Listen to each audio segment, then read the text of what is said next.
Hi, welcome to this screening on YouTube. Thank you for checking in. Here is the end position of this 5-minute game, the last game that I played on Lichess this evening. So how do I get to this position? Well, it was a bit of a struggle. And so here we go. I'm going to go right back to where it all began. And so this was played just about an hour ago, or over an hour ago.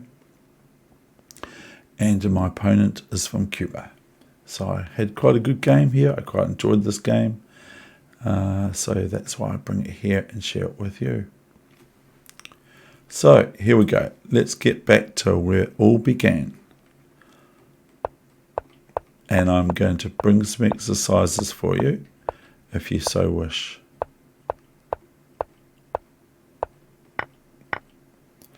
So everyone's seen these moves. I played knight a3 here, which is not usual for me to play my knight out to a3. And here black decided to play a4. Knight b5, bishop e5, fe5, knight e4. So here is my first exercise. What's the sort of move that you'd think of playing here? Maybe you'd like to resign because you'd think, well, I've made a rule. I've made a bit of a mess of it. So here, the move I played was a sort of what I would call a positional tactical move, is rook f4. c4 came about, so now I just took the knight on e4 and de4, knight d6 check. Black had a choice, of course, between taking the knight on b5 of mine or the rook on e4, and chose the rook. So here comes knight d6. Now the king cannot ever castle for black in this game, and so it's left in the centre for a wee while at least. So now another wee exercise. What move would you play now? I mean, would you play queen c4 or knight c4 or knight e4 or something else? So I played the following move is knight e4, and this is because I want to one day have this bishop activated for this diagonal by removing the e4 pawn. So here comes knight a5 and back to knight d6. So I'm now clearing the way for this bishop and this rook here, more or less.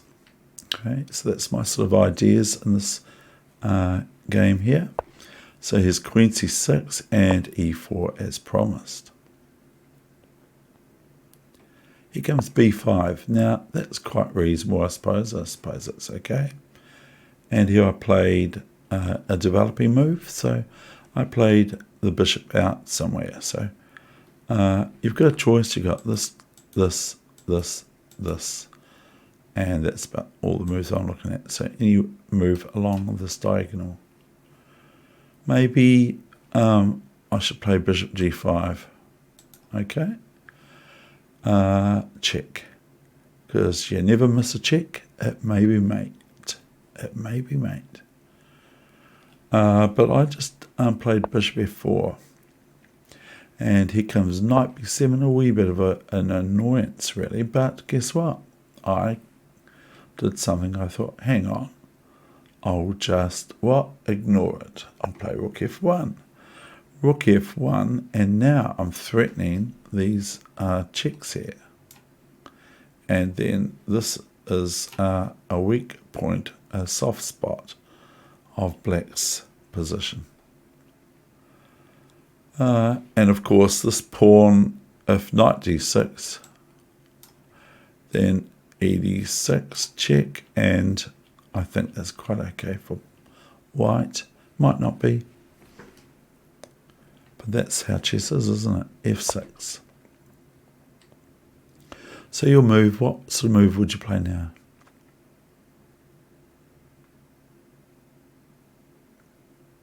Given that black has got 2 rooks comparative to my 1 rook and bishop for the sacrifice. I played here, whether it's any good or not, is queen at h5 check. Not. Queen h5, rook a f8. Now, so an easy move to find next is ef6. And the best move really probably for black is not rook f6, but gf6, because it is check. So here's gf6. So it's your move now. What would you play now? This is what chess is all about. And we can also think about what would we do for black if we were black? How would we defend against this primitive attack of mine? As the following move came about for my hand is d5. Now, I thought to myself, this is a little bit difficult for black. But black found queen b6, but I was thinking this was looking quite good. But I thought it was a bit annoying. Because if we have queen c7, okay, which still defends the knight b7, then white has a sudden shower for black with the move knight f5 check, and bishop takes queen on c7. So here, after d5 came queen b6. If ed5, then ed5, and this rook will now be ready maybe to join in on the e file instead of the f file. So moving on, queen b6. Now I have to be careful because this knight is now attacked 3 times. So I played knight b7. And of course black played back queen b7.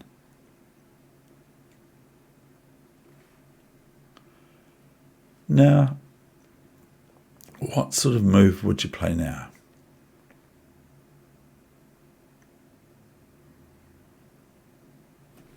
What sort of move?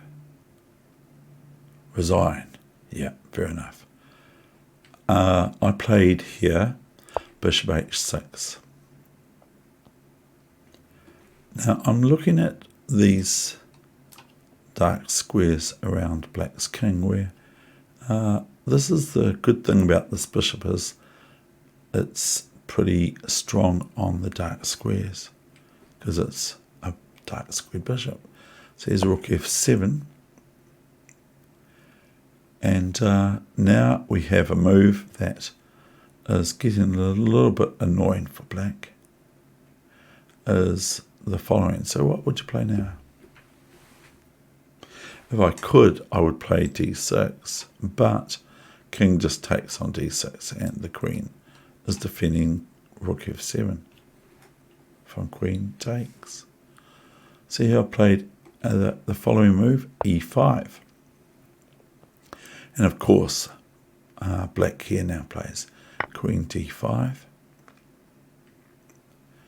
ef6 check, and sadly for me, I cannot just take the queen for nothing because it's protected by the e6 pawn on e6.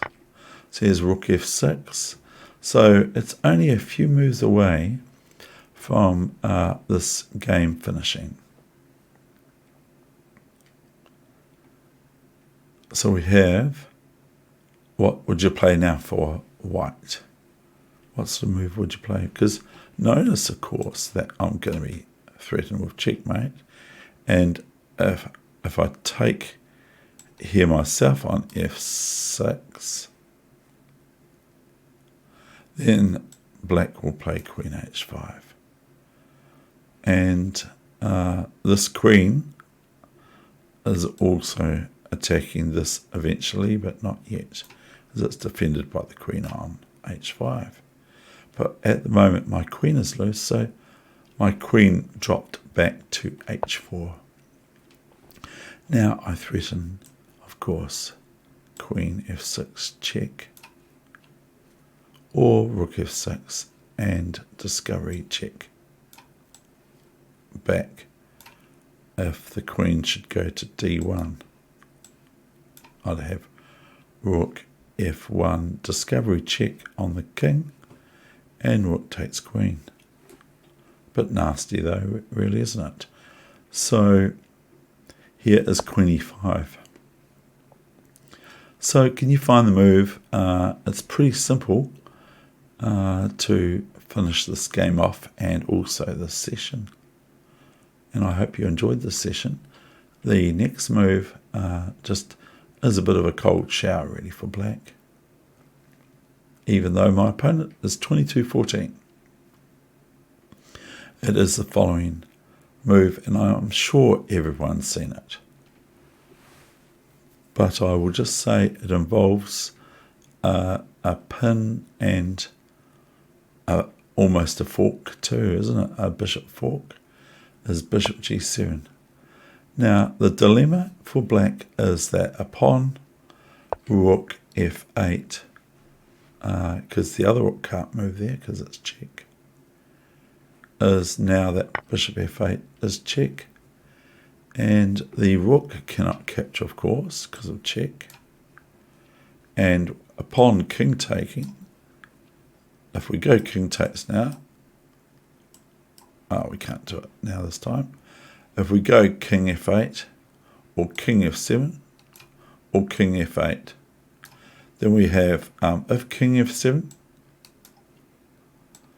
then we have queen f6, queen f6, queen f6 check, queen f6, rook f6 check, and bishop to c5 or b4 or a3 or something to that effect. And that is the end of the session, and I hope you enjoyed it.